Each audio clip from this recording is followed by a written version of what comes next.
Are we rolling? Yes, we are. Wait a minute. What was that? Oh, that was my phone.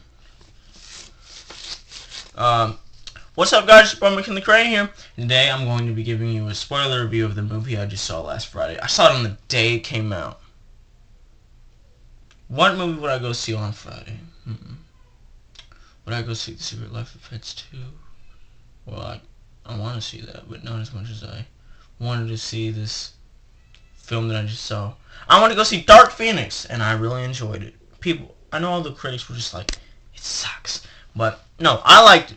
I thought it was very, very, very good. The story was good. I mean, it wasn't as good as a lot of other X-Men movies.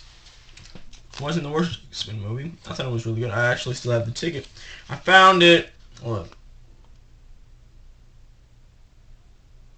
Dark Phoenix. I want to go see it at 1:40 p.m.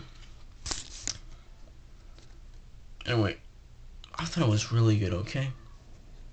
Anyway, let's go into the story. So, it starts out with Jean Grey kind of origin, where she just discovers her powers and she accidentally kills her mom in a car crash.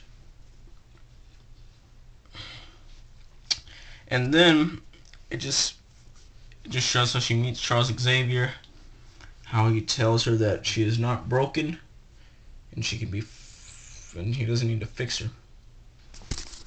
Anyway, so this movie starts out kind of like back in present day, where like the X-Men have to go into space to save astronauts, and they do, but Jean Grey has to like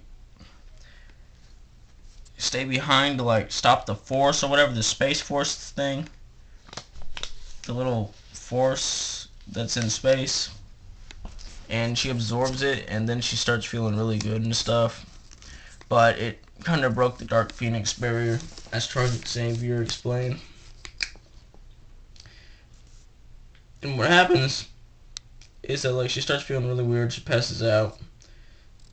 Charles Xavier starts trying to go on her head, but first, before that, like the X-Men start getting like a little like against each other. Like Hank and Raven are just like starting to like not trust Charles Xavier, and Hank aka the Beast is just like, nah, I still trust him, but like Mystique, you know how she is.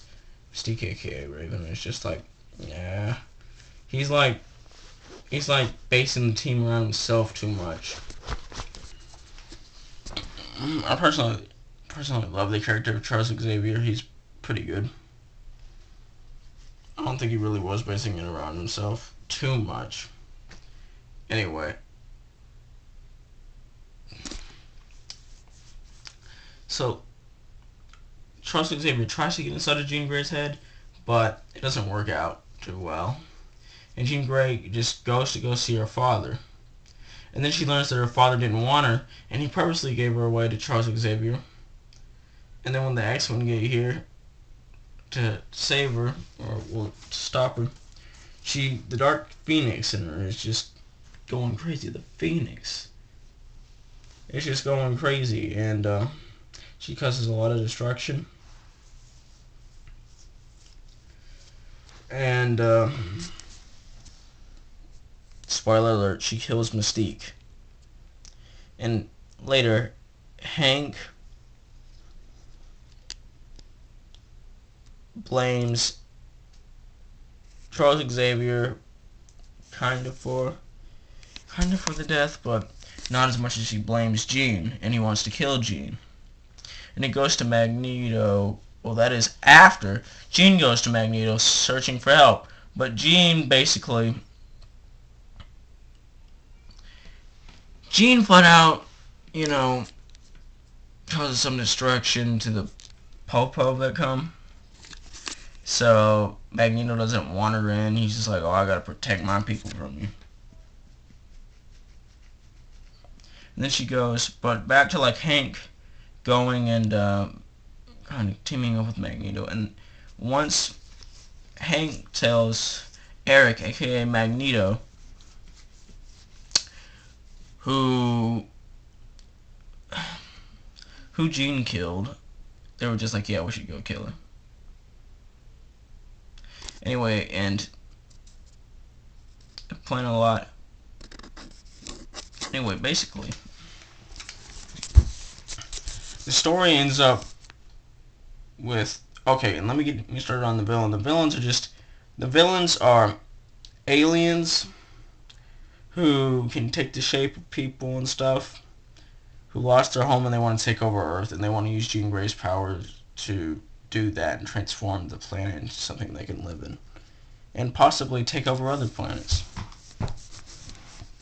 I know people are saying that it's a weak villain, but the thing about this film is, I think that this movie didn't want you to pay attention to the villain as much. Kind of with Civil War, like, you know how it kind of didn't have like a big villain. I think the movie wants you to focus more on the main characters, more on like what's going on, more on Jean Grey. Anyway, and the aliens find Jean Grey and like convince her. They trick her into going with her. And so basically, like, team, Charles Xavier and like everybody, Charles Xavier and Cyclops and Storm, like, try to go and save Jean Grey. And they run into the other team, Hank and Eric, and then they have like a kind of like a huge fight. But then eventually, after like lecture or whatever, eventually they team back up. It was later on the train. Yeah, like whatever they were being held in. And that was one of my favorite scenes in the movie, where they have that big train sequence. Anyway, and it was Charles Xavier manages to turn Jean Grey back to her normal state. Anyway, and there's like a huge fight on the train against the aliens. Okay, the reason why they're on the train is because they get captured. The mutants get captured. And I forgot to tell you all this, but the world was kind of turning against mutants again after what happened with Jean Grey. Anyway, I really like this film, and they battle the aliens, and Jean Grey like uses her power to kill the aliens, and everybody thinks she's dead, except for me. I knew she wasn't really dead, but like at the end, you know, it shows that she wasn't dead. Anyway, I thought it was a really good movie. Wasn't as good as Days of Future Past or Logan. It was really good. And I forgot to tell you, Xavier School gets renamed to Jean Grey School for Gifted Youngsters after that. And everybody's friends again, you know. On the train, like, they convince each other to, like, you know, just team up and save Jean Grey. Anyway, really good movie. I would give it a 100%. I thought it was really good. It was better than a lot of other X-Men movies, but it was also not as good as a lot of other X-Men movies. Like, it was better than Apocalypse, Last Stand. Oh, and definitely better than Origins Wolverine. I think that's just about it. Yeah, and then it's worse than the other ones, but it's not a bad movie. None of the X-Men movies are bad movies. Like, some are weaker than others, though. Like, Origins Wolverine, okay. And then everything else on my list I love. But, like, some more than others. And with one, it's like a huge gap between, like, how much I love these movies. Like, one's an 86%. And then the rest are all, like, 100% in my opinion.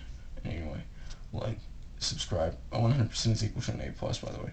Like, I do recommend seeing this. Like, subscribe, get notified. I will return.